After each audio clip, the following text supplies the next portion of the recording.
बिहार की राजधानी में नीतीश कुमार एक ऐसे फैक्टर हैं जो दूसरे दलों की मजबूरी बने हुए हैं। राम लहर और मोदी मैजिक के बावजूद लोकसभा चुनाव में 400 से ज्यादा सीटों का आंकड़ा पार करने के लिए नरेंद्र मोदी के लिए नीतीश कुमार उनकी जरूरत बन गए हैं। जबकि कुछ समय पहले तक भाजपा ये कहती आ रही थी कि नीतीश कुमार के लिए भाजपा के दरवाजे हमेशा के लिए बंद हो चुके हैं और अब लोकसभा चुनाव से एन पूर्व भाजपा की भाषा बदल गई है और पार्टी कह रही है कि सियासत में कभी भी दरवाजा हमेशा के लिए बंद नहीं होता। यहाँ अगर दरवाजे बंद होते हैं तो खुलते भी हैं कि एक साल पहले नीतीश के लिए भाजपा के दरवाजे बंद थे। दरअसल नीतीश कुमार ही ऐसे नेता हैं जो जिस पाले में जाते हैं उस पार्टी की ताकत बढ़ जाती है। सो नीतीश को साथ रखना हर गठबंधन की मजबूरी बन जाती है। वैसे भी 2024 के लोकसभा चुनाव के लिए नीतीश ने ही विपक्षी दलों को साथ लाने की पहल की थी और तब इंडिया अलायंस बना था, जिसके तहत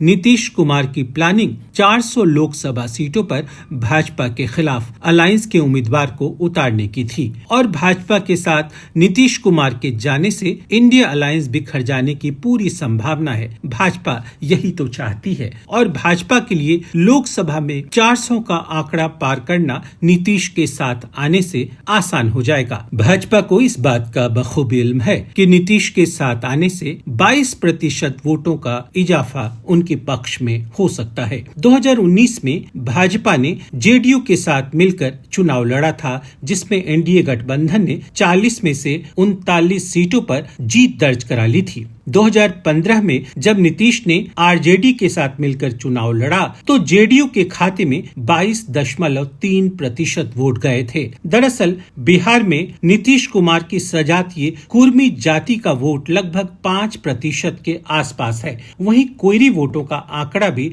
11.5% है। यानी ये दोनों जातियां मिलकर 16% वोट बैंक पर अपना कब्जा रखती है और ये जिस पाले में चली जाती है उस पार्टी की जीत वहां सुनिश्चित मानी जाती है, जिस वजह से नीतीश कुमार जिसके साथ गठबंधन करते हैं ये वोट बैंक उनके लिए महत्वपूर्ण हो जाता है। वैसे भी नीतीश के पास अपना बहुत वोट नहीं है, लेकिन वो किसी के साथ होते हैं तो उनके प्रभाव के साथ वो वोट उनके साथ साथ चला जाता है और जातिगत जनगणना के बाद हर जाति को अपना प्रतिनिधित्व यहाँ दिख रहा है। नीतीश कुमार को भाजपा के साथ लाने की स्क्रिप्ट 2023 अक्टूबर से लिखी जा रही है, जिसकी कमान अमित शाह के हाथों में बताई जाती है, जिन्होंने भाजपा के नेताओं को साफ निर्देश दिया था कि वे नीतीश कुमार के खिलाफ कुछ भी अड़नगल बयानबाजी न करें। इसी स्क्रिप्ट के अनुसार राजीव रंजन उर्फ लल्लन सिंह को जेडीयू के राष्ट्रीय अध्यक्ष पद से हटा दिया गया।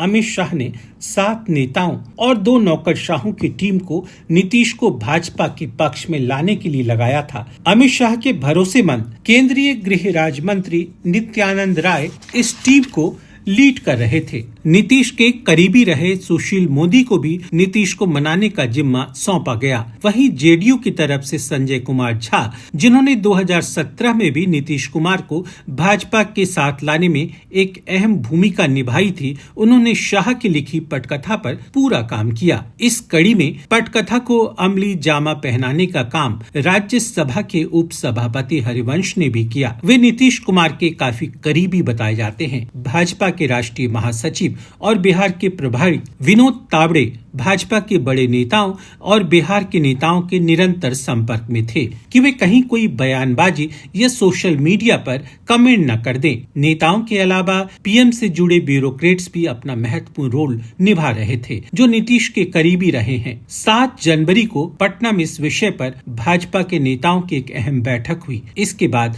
भाजपा ने साधा नीतीश कुमार के सलाहकार केसी त्यागी को। नीतीश कुमार के संदेश को भाजपा हाईकमान तक पहुंचाने का काम केसी त्यागी ही किया करते थे। आपको बता दें कि त्यागी के बेटे अभी भाजपा के नेता हैं। इस पूरी योजना को परवान चढ़ाने की जिम्मेदारी जदयू नेता विजय चौधरी की थी, जिन्होंने लल्लन सिंह को पद से हटाने में अहम भूमिका निभाई। चौधरी नीतीश की किचन कैबिनेट में शामिल नेताओं में से अहम हैं। वैसे भी नीतीश के कई करीबी नेता, जिसमें विजय चौधरी के साले अजय सिंह, एमएलसी राधाचरण सेठ, लल्लन सिंह के करीबी गब्बू सिंह ईडी के राडार पर हैं। नीतीश को करीब से जानने वाले लोग कहते हैं कि नीतीश भले समाजवादी हों, लेकिन उन्हें सत्ता प्रिय है और इस बात को बखूबी समझते हैं कि हाथ में अगर सत्ता रहेगी तो सब ठीक चलेगा। आपको बता दें कि समाजवादी आंदोलन की पृष्ठभूमि और स्वर्गीय कर्पूरी ठाकुर की राजनीतिक परंपरा से ही नीतीश आते हैं। 1995 विधानसभा में नीतीश ने लालू यादव का साथ छोड़कर अपनी अलग